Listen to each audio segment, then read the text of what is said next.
ದೆಹಲಿಯ ಜಂತರ್ ಮಂತರ್ನಲ್ಲಿ ಲೋಕಸಭೆ ಚುನಾವಣೆಯ ಮೊದಲನೇ ಪ್ರಚಾರ ಸಮಾರಂಭವನ್ನು ಕಾಂಗ್ರೆಸ್ ಪಕ್ಷ ಆರಂಭ ಮಾಡಿದೆ. ಅದು ಶ್ರೀಸಾಮಾನ್ಯನ ತೆರಿಗೆ ಹಣ ಸರ್ಕಾರದ ದುಡ್ಡಲ್ಲಿ ಲೋಕಸಭಾ ಚುನಾವಣಾ ಪ್ರಚಾರವನ್ನು ಆರಂಭ ಮಾಡಿದ್ದಾರೆ. ಅದರಲ್ಲಿ ಮುಖ್ಯಮಂತ್ರಿಗಳು, ಉಪಮುಖ್ಯಮಂತ್ರಿಗಳು, ಕ್ಯಾಬಿನೆಟ್ನ ಎಲ್ಲ ಮಂತ್ರಿಗಳು, ಶಾಸಕರು, ಶಾಸಕರು ಎಲ್ಲರನ್ನೂ ಕೂಡ ಕರ್ಕೊಂಡು ದೆಹಲಿಗೆ ಹೋಗಿ ಕರ್ನಾಟಕ ರಾಜ್ಯದಲ್ಲಿ ಲೋಕಸಭೆಯ ಚುನಾವಣಾ ಪ್ರಚಾರವನ್ನು ನಾವು ಮಾಡ್ತಾ ಇದ್ದೀವಿ. ಅದು ಸರ್ಕಾರದ ದುಡ್ಡು, ಅಂದರೆ ಜನತೆಯ ದುಡ್ಡಿನಲ್ಲಿ ಇವರೆಲ್ಲರೂ ಹೋಗಿದ್ದಾರೆ.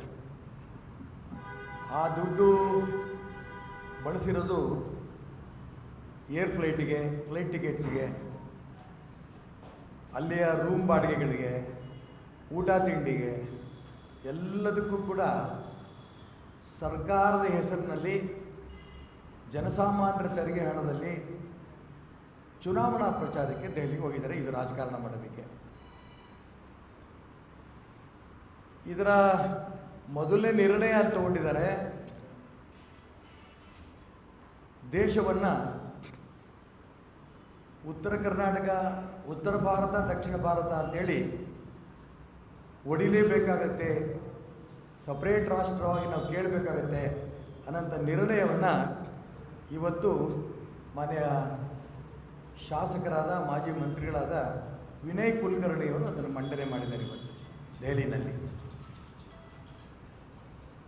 ಇದರ ಪೀಠಿಕೆಯನ್ನು ಮೊನ್ನೆ ತಾನೇ DK ಸುರೇಶ್ ಅವರು ಹಾಕಿದ್ರು. ನಾವು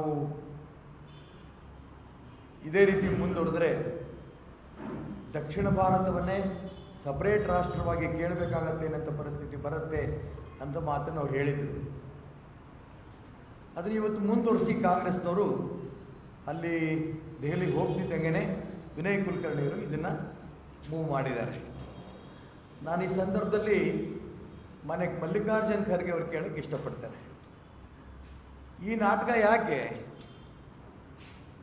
ದೇಶ ವಿಭಜನೆ ಕಾಂಗ್ರೆಸ್ಸಿಗೆ ಹೊಸದಲ್ಲ. ಹಿಂದೂಸ್ತಾನ ಪಾಕಿಸ್ತಾನವನ್ನು ಮಾಡಿ ಅಧಿಕಾರದ ಆಸೆಗೋಸ್ಕರ, ಕುರ್ಚಿ ಆಸೆಗೋಸ್ಕರ ದೇಶವನ್ನು ಛಿದ್ರ ಮಾಡಿದ್ರಿ, ಹಿಂದೂಸ್ತಾನ ಪಾಕಿಸ್ತಾನ ಮಾಡಿದ್ರಿ. ನಿಮಗೆ ಸ್ವಲ್ಪನೂ ಕೂಡ ನಾಚಿಕೆ ಇಲ್ಲ. ಅದ್ರ ಬಗ್ಗೆ ಇನ್ನೂ ಕ್ಷಮೆನೂ ಕೇಳ್ತಿಲ್ಲ. ಈಗ ಮತ್ತೆ ದೇಶವನ್ನು ಒಡಿಬೇಕಾಗತ್ತೆ ಅನ್ನೋ ಎಚ್ಚರಿಕೆ ಕೊಡ್ತಾ ಇದ್ದೀರಿ.